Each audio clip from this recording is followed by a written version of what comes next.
नमस्कार दोस्तों। तो जो बीएड सेकंड सेमेस्टर का जो पहला पेपर है उसका दूसरा पार्ट आज हम लेकर आए हैं। तो इसका जो पहला प्रश्न है वो है अधिगम से अभिप्राय है सीखना, पढ़ना, पढ़ाना, अधिग्रहण करना। तो इसका जो सही आंसर है वो है सीखना, इससे अभिप्राय होता है। अगला प्रश्न है व्यवहार में कोई परिवर्तन जो अनुभवों का परिणाम है जिसके फलस्वरूप व्यक्ति आने वाली परिस्थितियों का भिन्न प्रकार से सामना करता है, अधिगम कहलाता है। यही कथन है नन एवं फ्रावेल का, बिलियर जोन्स और सिम्पसन का, प्लेटो एवं अरस्तु का, ड्यूबी एवं कॉम्टे का। तो इसका जो सही आंसर है दूसरा वाला है, बिलियर जोन्स और सिम्पसन का है। ये किसका है? बिलियर जोन्स और सिम्पसन का है। अगला प्रश्न है नवीन ज्ञान तथा नवीन प्रक्रिया है, प्रक्रियाओं का अर्जन करने की प्रक्रिया अधिगम है। यह कथन किसका है? तो पहला ऑप्शन है क्रॉनबेक, दूसरा स्किनर, तीसरा वुडवर्थ और चौथा है क्रो। तो इसका जो सही आंसर है वो है वुडवर्थ, इसका सही आंसर हो जाएगा, वुडवर्थ इसका आंसर हो जाएगा। अगला प्रश्न है सीखना व्यवहार में उत्तरोत्तर सामंजस्य की प्रक्रिया है। यह कथन किसका है? वुडवर्थ का, स्किनर का, क्रोनबेक का और ड्रेवर का। तो इसका जो सही आंसर है वो है क्रोनबेक का। ये कथन है, इन्होंने कहा कि सीखना व्यवहार में उत्तरोत्तर सामंजस्य की प्रक्रिया है। अगला प्रश्न है अधिगम एक प्रक्रिया है या अधिगम एक क्रिया है जिसकी विशेषता है, मतलब क्या विशेषता होती है अधिगम की? सीखना, अनुभव, सार्वभौमिकता एवं निरंतरता तथा प्रवृत्ति। तो इसका जो सही आंसर है वो है सार्वभौमिकता एवं निरंतरता, इसका आंसर हो जाएगा। अगला प्रश्न है अधिगम एक सार्वभौमिक प्रक्रिया होती है। यह क्या है? मतलब किशोरों में अधिक होती है, बालिकाओं में विद्यमान होती है, सभी प्राणियों में पाई जाती है, केवल शिक्षकों द्वारा प्रदत्त होती है। तो इसका जो राइट आंसर है वो तीसरा हो जाएगा, सभी प्राणियों में पाई जाती है। अगला प्रश्न है सीखना वह प्रक्रिया है जिसमें किसी नई क्रिया का जन्म होता है अथवा सामने आई हुई परिस्थिति के अनुकूल उसमें उचित परिवर्तन किया जाता है। यह कथन है गिलफोर्ड का, ए.आर. हिलगार्ड का, वुडवर्थ का, यहाँ पर बर्थ होगा वुडवर्थ का, और चौथा स्किनर का। इसका जो सही आंसर है वो है ए.आर. हिलगार्ड का, ये वाला इसका आंसर हो जाएगा, यहाँ पर वुडवर्थ होगा।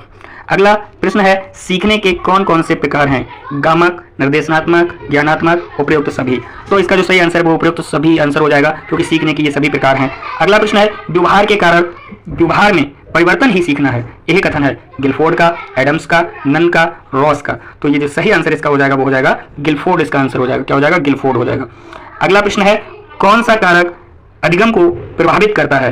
पहला ऑप्शन प्रेरणा, दूसरा वातावरण, तीसरा संवेगात्मक दशा और चौथा उपयुक्त सभी। तो इसका जो सही आंसर है वो उपयुक्त सभी, इसका आंसर हो जाएगा। ये बात का विशेषकर ध्यान रखें, जिसमें उपयुक्त सभी होता है तो अक्सर वही वाला ऑप्शन ठीक होता है। हर जगह तो ये नहीं, लेकिन अधिकतर जगह पर सही होता है। अधिगम की क्रिया का सर्वाधिक प्रभावी कारक कौन है? प्रशंसात्मक शब्द की प्रधानता, छात्र की बुद्धि, उद्देश्य की प्रबलता, विद्यालय का वातावरण। तो इसका जो सही आंसर है वो है उद्देश्य की प्रबलता, इसका सही आंसर हो जाएगा। अगला प्रश्न है अनुभव एवं प्रशिक्षण द्वारा व्यवहार परिवर्तन को अधिगम कहते हैं। एक कथन है गेट्स का, पावलोव का, हिलगार्ड का, क्रो एवं क्रो का। तो इसका जो सही आंसर अनुभव एवं प्रशिक्षण द्वारा व्यवहार परिवर्तन को अधिगम कहते हैं। ये किसने कहा था? ये बिल गेट्स नहीं, यहाँ पर गेट्स ने कहा था। ठीक है। अगला प्रश्न है शिक्षक को सीखने की क्रिया को कुशलतापूर्वक संचालित करने के लिए किस विधि का प्रयोग करना चाहिए? यानी जो शिक्षक है, शिक्षक को सीखने की क्रिया को कुशलतापूर्वक संचालित करने के लिए किस विधि का प्रयोग करना चाहिए?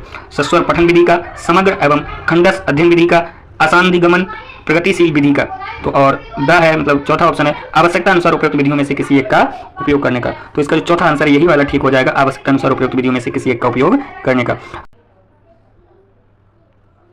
अगला प्रश्न है संवेदनात्मक अधिगम द्वारा सीखा जाता है बोलना, अनुकरण करना, साइकिल चलाना, उपयुक्त सभी। इसका जो सही आंसर है वो चौथा हो जाएगा, उपयुक्त सभी, इसका राइट आंसर हो जाएगा उपयुक्त सभी। अगला प्रश्न है सीखने के प्राथमिक नियमों का प्रतिपादन द्वारा किया गया है। थॉर्नडाइक, हल, पावलोव और कोहलर। इसका जो राइट आंसर है वो है थॉर्नडाइक। कौन सा है? थॉर्नडाइक, इसका राइट आंसर हो जाएगा। अगला प्रश्न है शिक्षण अधिगम प्रक्रिया के मुख्य अंग कितने होते हैं? 2, 4, 3, 5। तो इसका जो सही आंसर है शिक्षण अधिगम प्रक्रिया के मुख्य अंग 5 मुख्य अंग इसके होते हैं। अगला प्रश्न है अनुकरण सिद्धांत के द्वारा बालक में क्या विकास किया जा सकता है? शीघ्र नकल करने की आदत। अगला जो प्रश्न है वो है कि अनुकरण सिद्धांत के द्वारा बालक में क्या विकास किया जा सकता है? शीघ्र नकल करने की आदत, सदृढ़ सद्व्यवहार का, आक्रामकता की आदत, इनमें से कोई नहीं। तो इसका जो सही आंसर है वो हो जाएगा सदचरित्र सद्व्यवहार की आदत, यानी दूसरा ऑप्शन हमारा ठीक हो जाएगा। अगला प्रश्न है सीखने के वक्र रेखाओं के प्रकारों में से है। सीखने की वक्र रेखा, डी प्रकार की रेखा, एस प्रकार की रेखा, चिंतन की वक्र रेखा। तो जो इसका सही आंसर है वो तीसरा है, एस प्रकार की रेखा। कौन सी? एस प्रकार की रेखा। अगला प्रश्न है अधिगम के प्रयासों एवं त्रुटि का प्रतिपादन किसने किया? पहला है थॉर्नडाइक ने, वुडवर्थ ने, रॉस ने, मैकडूगल ने। तो इसका जो सही आंसर है वो है थॉर्नडाइक ने इसको किया था। किसने? थॉर्नडाइक ने। पहला ऑप्शन हमारा ठीक हो जाएगा। अगला है अधिगम में अभ्यास के नियम का आशय है। जो अभ्यास का नियम है उसका क्या आशय है? किसी बात को बार बार रटना, किसी बात को व्यवहार में लाना, किसी बात को बार बार लिखना और इनमें से कोई नहीं। तो इसका जो सही आंसर है किसी बात को व्यवहार में लाना इसका राइट आंसर, यानी दूसरा हमारा आंसर ठीक हो जाएगा। अगला प्रश्न है अधिगम की प्रयत्न और भूल विधि का निम्नलिखित में से किसने पहले प्रयोग किया? पावलोव, वुडवर्थ, स्किनर और थॉर्न डाइक। यहाँ पर धा हो गया, थॉर्न कर लेना, थॉर्न डाइक। तो इसका जो सही आंसर हो जाएगा वो हो जाएगा यही वाला थॉर्न डाइक, यानी चौथा आंसर हमारा ठीक हो जाएगा। अगला प्रश्न है निष्पत्ति बराबर योग्यता प्लस अभिप्रेरणा किसने कहा? वुडवर्थ, स्किनर, जेपी गिलफोर्ड और एंडरसन। तो ये कहा था किसने? स्किनर ने कहा था। तीसरा ऑप्शन हमारा ठीक हो जाएगा। किसने कहा था? स्किनर ने कहा था। अगला प्रश्न है सक्रिय अनुबंधन सिद्धांत यानी कि कंडीशनल रिस्पॉन्स थ्योरी के प्रवर्तक हैं? Thorndike, Pavlov, Skinner, gestalt. तो इसका जो सही आंसर है वो दूसरा है, सही आंसर है वो तीसरा है। कौन है इसके? पावलोव हैं, स्किनर नहीं। स्किनर तो ऊपर वाले में थे। कौन? पावलोव। अगला प्रश्न है सक्रिय अनुकूलन सिद्धांत ऑपरेंट कंडीशनिंग थ्योरी के प्रवर्तक हैं? थॉर्नडाइक, हल, कोहलर और स्किनर। तो इसका जो सही आंसर हो जाएगा वो कौन है? स्किनर हो जाएगा। इसका जो सही आंसर होगा वो स्किनर हो जाएगा। स्किनर इसका सही आंसर हो जाएगा। अगला प्रश्न है चिन्ह अधिगम सिद्धांत साइन लर्निंग थ्योरी के प्रवर्तक कौन है? टॉलमैन, थॉर्नडाइक, हल, कोहलर। तो इसका जो सही आंसर है वो है कौन? टॉलमैन इसका आंसर हो जाएगा। कौन है? टॉलमैन। अगला प्रश्न है हम करके सीखते हैं ये किसने कहा? डॉक्टर मैस ने कहा, योकम ने कहा, सिम्पासन ने कहा, कोलसनिक ने कहा। तो ये कहा था डॉक्टर मैस ने कहा था। किसने कहा था? डॉक्टर मैस ने ये बात कही थी। अगला प्रश्न है निम्नलिखित में किसने सूझ के सिद्धांत को जन्म दिया? हल, वुडवर्थ, गेस्टाल्टवादी और थॉर्नडाइक। इसका जो सही आंसर है वो है क्या? तीसरा, गेस्टाल्टवादी ने ये सिद्धांत दिया था। तीसरा ऑप्शन हमारा ठीक हो जाएगा। अगला प्रश्न है सूझ के सिद्धांत से किसमें लाभ पहुंचता है? सौंदर्य बोध का विकास, सृजन कार्य में, बालकों की समस्याओं को सुलझाने में और उपयुक्त सभी। तो इसका जो चौथा आंसर है वो ठीक हो जाएगा। कौन सा? उपयुक्त सभी इसका आंसर हो जाएगा। उपयुक्त सभी। अगला प्रश्न है अंतर्दृष्टि या सूझ सिद्धांत के जनक हैं? McDougall, Kohler, weber, Pavlov. तो इसका जो सही आंसर है वो कौन है? कोहलर इसका आंसर हो जाएगा। कौन? कोहलर इसका आंसर हो जाएगा। अगला प्रश्न है पावलोव ने प्रसिद्ध अनुबंधन का प्रयोग किस पर किया था? कुत्ता, बिल्ली, चूहे, वनमानुष। तो किस पर किया था? इन्होंने कुत्ता पर किया था। किस पर? कुत्ता पर। पहला ऑप्शन ये हमारा ठीक हो जाएगा। अगला प्रश्न है सीखने के उद्दीपन अनुक्रिया सिद्धांत के मुख्य प्रतिपादक कौन हैं? तो थॉर्नडाइक, कोहलर, वेबर और पावलोव। इसका जो सही आंसर होगा वो पहला ही हो जाएगा। थॉर्नडाइक इसके प्रतिपादक हैं। सीखने के उद्दीपन अनुक्रिया सिद्धांत के प्रतिपादक थॉर्नडाइक हैं। अगला प्रश्न है पावलोव ने अपने अधिगम सिद्धांत को किस रूप में प्रस्तुत किया था? अनुबंधित प्रत्यावर्तन सिद्धांत, शास्त्रीय प्रत्यावर्तन सिद्धांत, अनुबंधित अनुबंधन सिद्धांत, शास्त्रीय अनुबंधन सिद्धांत। यानी कि इसका जो सही आंसर है वो कौन सा है? अनुबंधित प्रत्यावर्तन का सिद्धांत, यानी कि पहला ही ऑप्शन हमारा ठीक हो जाएगा। अगला प्रश्न है थॉर्नडाइक द्वारा प्रतिपादित सीखने के मुख्य नियम कितने हैं? 2, 3, 4, 5। तो इसका जो सही आंसर है वो तीसरा है। कितने नियम है इसके? 3 नियम है इसके। कितने? 3 नियम है। अगला प्रश्न है सीखने के एक नए क्षेत्र में प्राप्त होने वाले ज्ञान या कुशलताओं का और सोचने, अनुभव करने या कार्य करने की आदतों का सीखने के दूसरे क्षेत्र में प्रयोग करना साधारणतया प्रशिक्षण का स्थानांतरण कहा जाता है। तो यह कथन किसका है? क्रो एवं क्रो, पीटरसन, कोलसनिक और थोलोन। इसका जो सही आंसर हो जाएगा वो कौन सा होगा?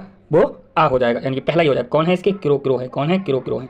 अगला प्रश्न है अधिगम स्थानांतरण के समान तत्वों के सिद्धांत का प्रतिपादन किसने किया था? तो इसका पहला ऑप्शन है स्पीयरमैन, दूसरा है पावलोव, तीसरा है थॉर्नडाइक और चौथा है जड़। तो इसका जो सही आंसर है वो कौन सा है? तीसरा है, थॉर्नडाइक इसका आंसर हो जाएगा।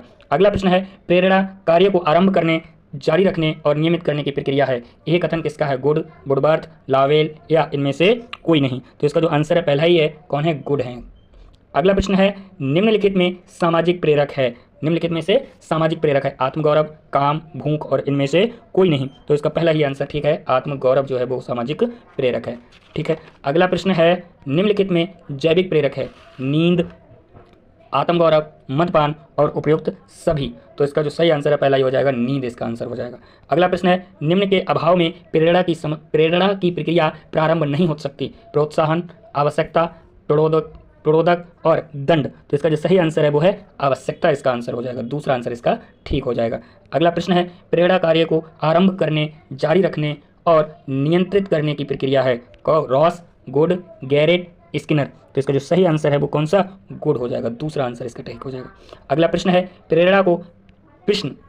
क्यों का प्रश्न है, यानी कि प्रेरणा का प्रश्न, क्यों का प्रश्न है। यह कथन है गुड का, बिलियर का, क्रेच एवं क्रिचफील्ड का, जॉनसन का। बताओ इस बच्चे इसका आंसर बताओ। तो इसका जो आंसर होगा वो हो जाएगा क्रेच एवं क्रिचफील्ड का। तीसरा आंसर हमारा ठीक हो जाएगा। अगला प्रश्न है प्रेरणा का प्रकार है, यानी जो प्रेरणा है उसका प्रकार है सकारात्मक प्रेरणा, नकारात्मक प्रेरणा, आ एवं बा दोनों और इनमें से कोई नहीं। तो इसका जो सही आंसर है वो तीसरा हो जाएगा, ये दोनों ही प्रेरणा के प्रकार होते हैं।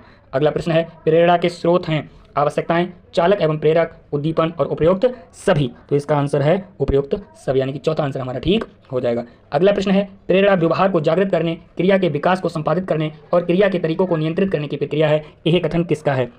पहला ऑप्शन है गुड, दूसरा है लावेल, तीसरा है पीवी यंग और चौथा है वुडवर्थ। तो इसका जो सही आंसर है वो पीवी यंग का ये कथन है।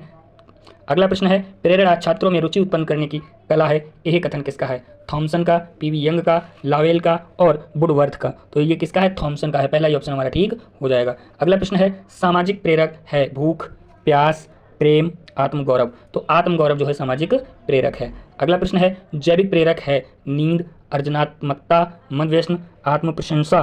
तो इसका जो सही आंसर है वो है नींद हो जाएगा, यानी पहला ही ऑप्शन हमारा ठीक हो जाएगा। अगला प्रश्न है प्रशंसा एवं निंदा दो ऐसी प्रेरणाएं हैं जो बालक में वृद्धि करती हैं। अनुशासन की, सामाजिक प्रेरक की, शरीर की और उपयुक्त सभी की। तो इसका जो आंसर है अनुशासन की, यानी कि पहला ऑप्शन ही हमारा ठीक हो जाएगा।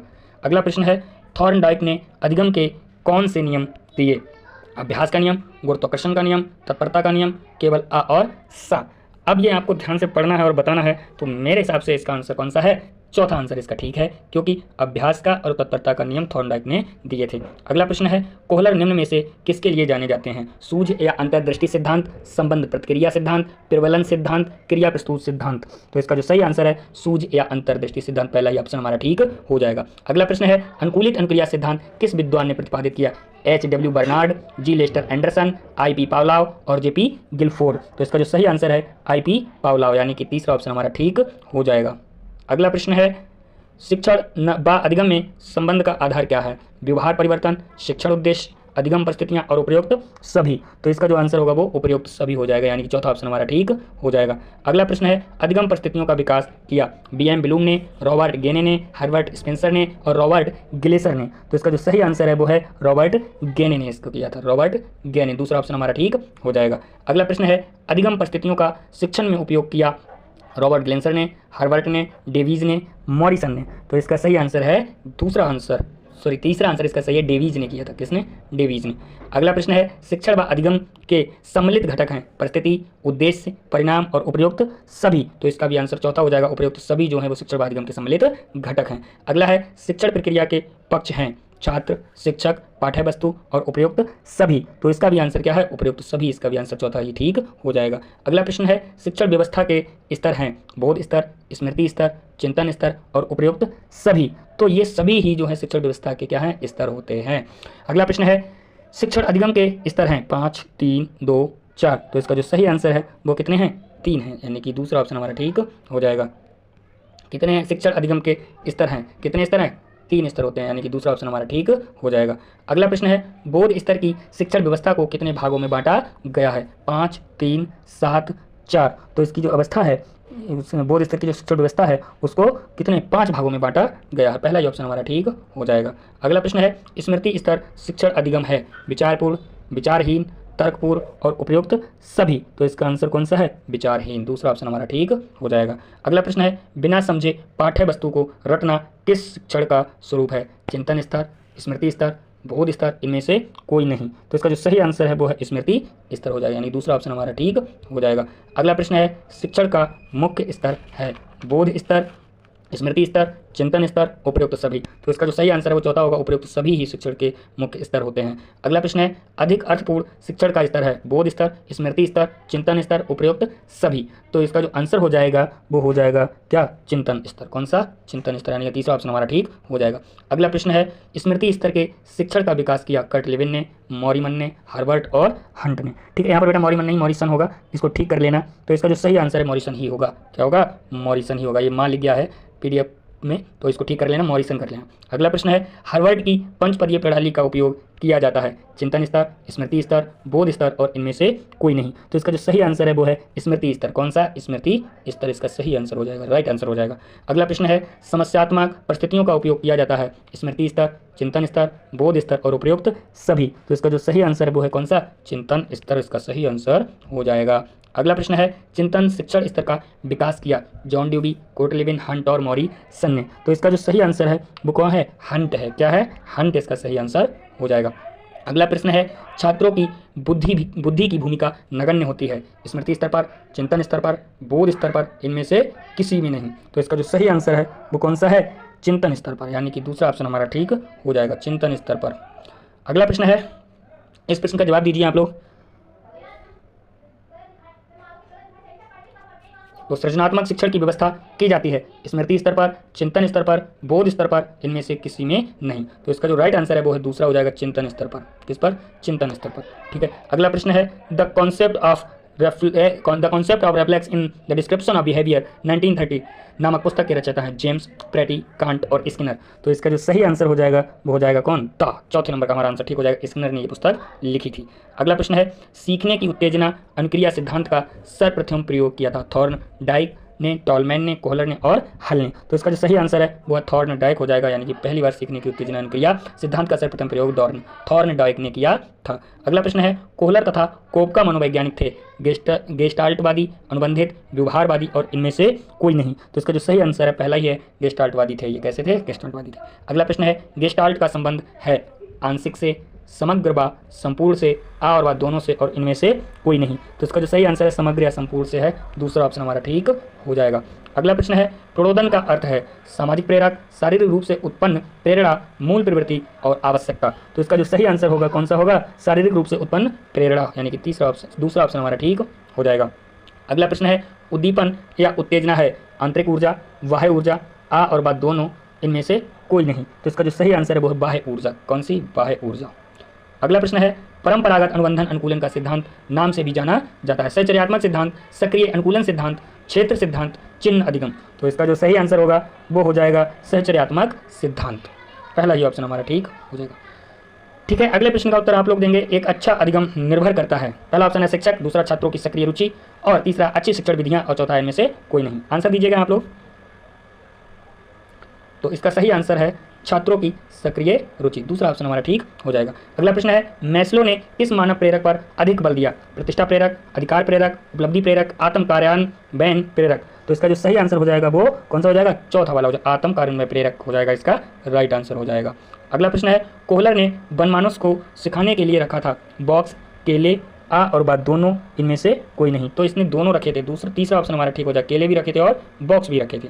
अगला ऑप्शन है कोहलर ने सूझबूझ इनसाइट द्वारा सीखने के लिए या सीखने हेतु निम्नलिखित विशेषताएं बताई? प्रणोदन यानी कि ड्राइव, समस्या प्रत्यक्षीकरण, अचानक सफलता और उपयुक्त सभी। तो इसका जो सही आंसर हो जाएगा वो उपयुक्त सभी, यानी कि चौथा आंसर ठीक हो जाएगा। अगला प्रश्न है क्लासिक अनुबंधन अनुकूलन सिद्धांत दिया गया पावलोव द्वारा, कोहलर द्वारा, कोफका द्वारा और कोर्टलेविन के द्वारा? तो इसका जो सही आंसर है वो कौन सा है? पावलोव के द्वारा, यानी कि पहला ही ऑप्शन हमारा ठीक हो जाएगा। अगला प्रश्न है निम्नलिखित में से किसमें अंतर्दृष्टि अधिगम है? पावलोव के कुत्ते में, कोहलर के वनमानुष में, स्किनर के कबूतर में और वॉटसन के बेबी में? तो इसका जो सही आंसर है वो है कोहलर के वनमानुष में, यानी कि दूसरा ऑप्शन हमारा ठीक हो जाएगा। अगला प्रश्न है स्किनर ने अपने क्रिया प्रसूत अनुबंधन सिद्धांत में प्रयोग किया कुत्ता, कबूतर, बंदर, भालू, यानी कि जो स्किनर थे उन्होंने अपने प्रयोग मतलब क्रिया प्रसूत अनुबंधन सिद्धांत में किसका प्रयोग किया था? तो इन्होंने भैया प्रयोग किया था कबूतर का प्रयोग किया था। किसका? कबूतर का प्रयोग किया था। सीखने के प्राथमिक नियम किसके द्वारा दिया गया? यानी सीखने के प्राथमिक नियम किसके द्वारा दिया गया? थॉर्नडाइक, स्किनर, कोहलर और टॉलमैन। तो इसका जो सही आंसर हो जाएगा वो हो जाएगा थॉर्नडाइक के द्वारा दिया गया, पहला ऑप्शन ही ठीक हो जाएगा। अगला है थॉर्नडाइक के प्राथमिक नियम हैं तत्परता का नियम, अभ्यास का नियम, प्रभाव का नियम और उपयुक्त सभी। तो भैया ये सभी उनके प्रथम नियम ही हैं, तो पहला ही ऑप्शन हमारा ठीक हो जाएगा। अगला प्रश्न है उच्च उपलब्धि प्रेरक वाले छात्र कठिन कार्य को अधिक पसंद करते हैं, आश्रित होते हैं, स्वतंत्र बचपन व्यतीत वाले होते हैं और उपयुक्त सभी। तो इसमें भैया पहला ऑप्शन हमारा ठीक होगा, कठिन कार्य को अधिक पसंद करते हैं। अगला प्रश्न है थॉर्नडाइक के प्राथमिक नियम यानी कि पहला नियम, यानी थॉर्नडाइक के प्राथमिक नियम पहला नियम है कौन सा है? प्रभाव का नियम, अभ्यास का नियम, तत्परता का नियम और इनमें से कोई नहीं। तो इसका जो सही आंसर है वो है तीसरा, कौन सा? तत्परता का नियम। ठीक है बेटा। अगला प्रश्न है थॉर्नडाइक के सीखने के प्राथमिक नियम के अंतर्गत तीसरा नियम है प्रभाव का नियम, अभ्यास नियम, तत्परता का नियम, सूझ का नियम। तो इसका जो सही आंसर है वो हो जाएगा प्रभाव का नियम, यानी कि पहला ही ऑप्शन हमारा ठीक हो जाएगा। अगला प्रश्न है व्यवहार की धारणा सबसे पहले किसने दी? स्किनर ने, गुथरी, पावलोव, वॉटसन। तो इसका सही आंसर हो जाएगा वो हो जाएगा कौन? वॉटसन, इसका यानी कि चौथा ऑप्शन ठीक हो जाएगा। अगला प्रश्न है थॉर्नडाइक ने प्रभाव नियम का प्रतिपादन किया था 1911, 1912, 1913 और 1909। तो इसका जो सही आंसर है वो कौन सा है? पहला ही है 1911। प्रभाव नियम का प्रतिपादित किए 1911 में किए थे। अगला प्रश्न है जहाँ शिक्षण होता है वहाँ आवश्यक है अधिगम, शिक्षण, प्रतिमान, आ और बा दोनों और इनमें से कोई नहीं। तो इसका सही आंसर हो जाएगा क्या? अधिगम, पहला ऑप्शन ही ठीक हो जाएगा। अगला प्रश्न है पावलोव की लार ग्रंथियों से संबंधित प्रयोग में घंटी उद्दीपक है स्वाभाविक उद्दीपक, स्वाभाविक अनुक्रिया, अस्वाभाविक उद्दीपक और इनमें से कोई नहीं। तो इसका जो सही आंसर है वो है अस्वाभाविक उद्दीपक, इसका सही आंसर हो जाएगा, यानी कि तीसरा ऑप्शन हमारा ठीक है। अगला प्रश्न है अधिगम सिद्धांतों पर अग्रणी कार्य हेतु किसे नोबेल पुरस्कार दिया गया? स्किनर को, इवान पावलोव को, जे.एस. ब्रूनर को, आर.एम. गाइने को। तो इसका जो सही आंसर है वो है इवान पावलोव को दिया गया था, दूसरा ऑप्शन हमारा ठीक हो जाएगा। अगला प्रश्न है थॉर्नडाइक का सिद्धांत जाना जाता है सहचार्यवाद, बंद सिद्धांत, समाजवाद, इनमें से कोई नहीं। ठीक है, तो इसका जो आंसर है वो हो जाएगा बंद सिद्धांत। कौन सा? बंद सिद्धांत। ठीक है। अगला प्रश्न है मुझे एक बालक दो, मैं आप जैसा चाहें वैसा बना दूंगा। यह कथन किसका है? पावलोव का, वॉटसन का, गुथरी का, स्किनर का। तो इसका जो सही आंसर है वो है इसका वॉटसन का ये आंसर है, यानी कि हमारा दूसरा ऑप्शन ठीक हो जाएगा। वॉटसन ने ये बात कही कि मुझे एक बालक दो, मैं आप जैसा चाहोगे वैसा ही बना दूंगा। अगला प्रश्न है प्रेरणा के लिए आवश्यक तत्व है आवश्यकता, प्रणोदन, लक्ष्य और उपयुक्त सभी। तो इसका जो सही आंसर है वो है उपयुक्त सभी, क्योंकि इन सभी से ही हमें प्रेरणा मिलती है। अगला प्रश्न है पुरस्कृत होने पर जिस व्यवहार प्रतिमान की बारंबारता बढ़ जाती है उसे क्या कहते हैं या क्या कहलाता है? क्लासिकी अनुकूलन, सामान्यीकरण अनुकूलन, सक्रिय अनुकूलन। अब इसका जो सही आंसर है वो है चौथा वाला, यानी कि सक्रिय अनुकूलन कहलाता है। अगला प्रश्न है व्यक्ति के अंदर होने वाला शक्ति परिवर्तन ही अभिप्रेरणा है जो प्रभावात्मक उदोलन और पूर्वानुमान लक्ष्य अनुक्रियाओं द्वारा वर्णित होता है। तो इसका जो सही आंसर है वो कौन सा है? मैकडोनाल्ड, यानी कि पहला ही ऑप्शन हमारा ठीक हो जाएगा। अगला प्रश्न है प्रेरणा के मुख्यतः कितने अंग हैं? 3, 2, 4 या 5। इसका सही आंसर है जो प्रेरणा है उसके कितने अंग हैं? 3 अंग हैं, 3 अंग है, दूसरा पहला ऑप्शन हमारा ठीक हो जाएगा। अगला प्रश्न है प्रेरणा कितने प्रकार की होती है? 2, 3, 4, 5। तो इसका आंसर भी पहला ही है, कितने? 2 प्रकार की होती है। ठीक है, कितने? 2 प्रकार की होती है। अगर पूछे प्रेरणा के मुख्यतः कितने अंग हैं तो 3, प्रेरणा कितने प्रकार की होती है तो 2 प्रकार की होती है। अगला प्रश्न है मुख्य रूप से प्रेरणा को कितने वर्गों में विभाजित किया गया है? तो 2 वर्गों में विभाजित किया गया। कितने वर्गों में? 2 वर्गों में विभाजित किया गया। अगला प्रश्न है भूख, प्यास, काम, नींद इत्यादि किस तरह की प्रेरणा है? जैविक प्रेरक, अर्जित प्रेरक, सामाजिक प्रेरक और इनमें से कोई नहीं। तो ये भैया जैविक प्रेरक है, यानी पहला ही ऑप्शन हमारा ठीक हो जाएगा। अगला प्रश्न है प्रेरणा का संबंध क्रिया के पक्ष से है, क्या, कब, क्यों, कैसे। तो इसका जो सही आंसर है वो है क्यों, तीसरा आंसर इसका ठीक हो जाएगा, क्यों। अगला प्रश्न है प्रेरणा का संबंध क्यों के प्रश्न से होता है, यह किसका कथन है? स्किनर का, योंग का, पियाजे का, क्रेच एवं क्रिचफील्ड का। तो प्रेरणा का संबंध क्यों का प्रश्न है, ये जो कहा था किसका कथन है? क्रेच एवं क्रिचफील्ड का।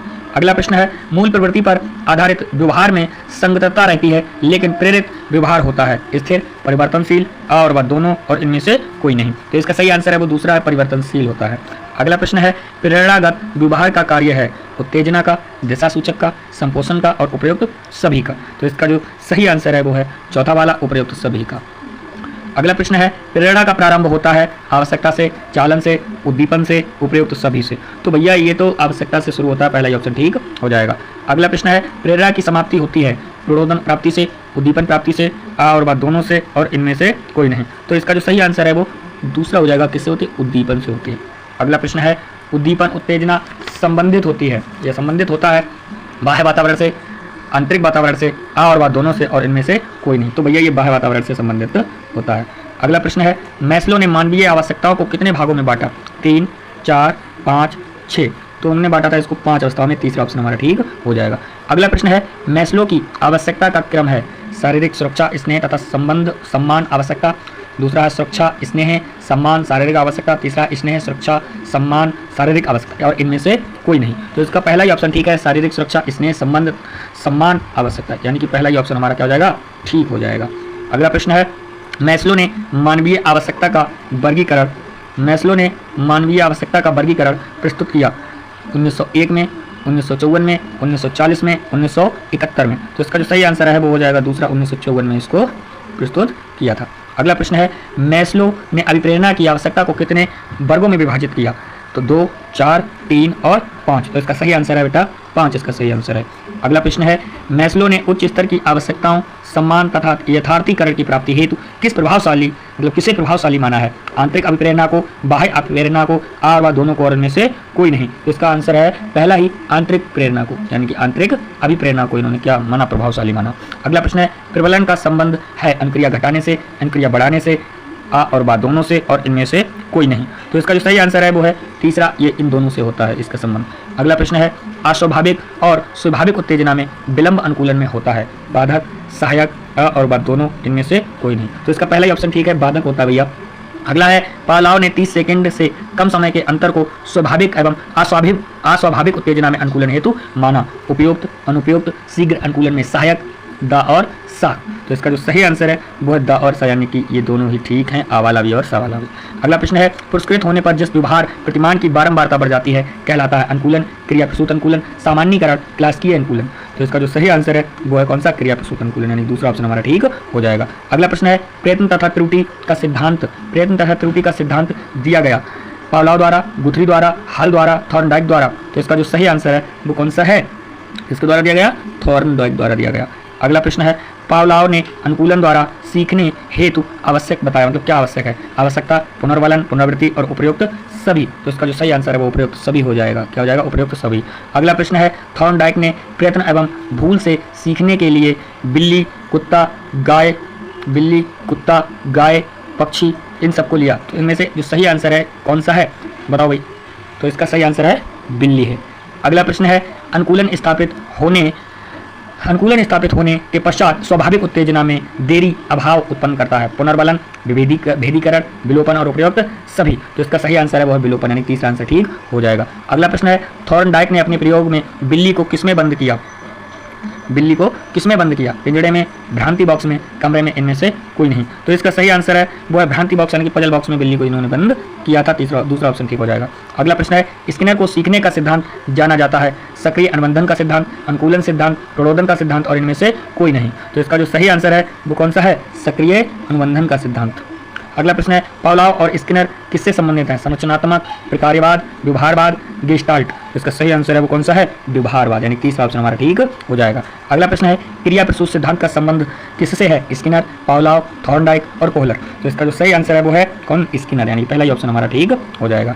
अगला प्रश्न है स्किनर के सक्रिय अनुबंधन सिद्धांत को नाम से भी जाना जाता है। परिवर्तन अनुकूलन सिद्धांत, साधनात्मक अनुकूलन सिद्धांत, आ और बा दोनों, और इनमें से कोई नहीं। तो इसका जो सही आंसर है वो है तीसरा, और ये दोनों ही नाम से जाना जाता है। अगला प्रश्न है स्किनर ने सक्रिय अनुबंधन का सिद्धांत कब दिया? 1904, 1938, 1940, 1905। तो इन्होंने ये सिद्धांत 1938 में दिया था। दूसरा ऑप्शन ठीक हो जाएगा। अगला प्रश्न है थॉर्नडाइक की प्रयत्न एवं भूल में सीखने हेतु आवश्यक है प्रणोदन, उद्देश्य रहित क्रियाएं, सही प्रतिक्रिया का चुनाव और उपयुक्त सभी। तो इसका जो सही आंसर है वो है कौन सा? चौथा, उपयुक्त सभी इसका सही आंसर है। अगला प्रश्न है प्रयत्न तथा भूल द्वारा सीखने में गलत अनुक्रिया है, घटती है, बढ़ती है, पहले बढ़ती है बाद में घटती है, और इनमें से कोई नहीं। तो ये पहले तो भैया घटती ही है, पहला ही ऑप्शन ठीक हो जाएगा। अगला है पुनर्बलन सीखने को करती है, बढ़ाती है, घटाती है, अप्रभावित रहती है, और इनमें से कोई नहीं। तो भैया ये क्या होती है? बढ़ाती है। क्या करती है? बढ़ाती है। ठीक है, पहला ही ऑप्शन ठीक हो जाएगा। अगला प्रश्न है नकारात्मक पुनर्बलन का उदाहरण है। जो नकारात्मक पुनर्बलन है उसका उदाहरण कौन सा है? दंड देना, पुरस्कार को रोक लेना, कष्टकारी उद्दीपन को दूर करना, अत्यधिक पुरस्कार देना। तो भैया ये पहला ऑप्शन दंड देना, दूसरा पुरस्कार को रोक लेना, तीसरा कष्टकारी उद्दीपन को दूर करना, चौथा क्या है? अत्यधिक पुरस्कार देना। तो भैया इसका दूसरा आंसर ठीक हो जाएगा, पुरस्कार को रोक लेना।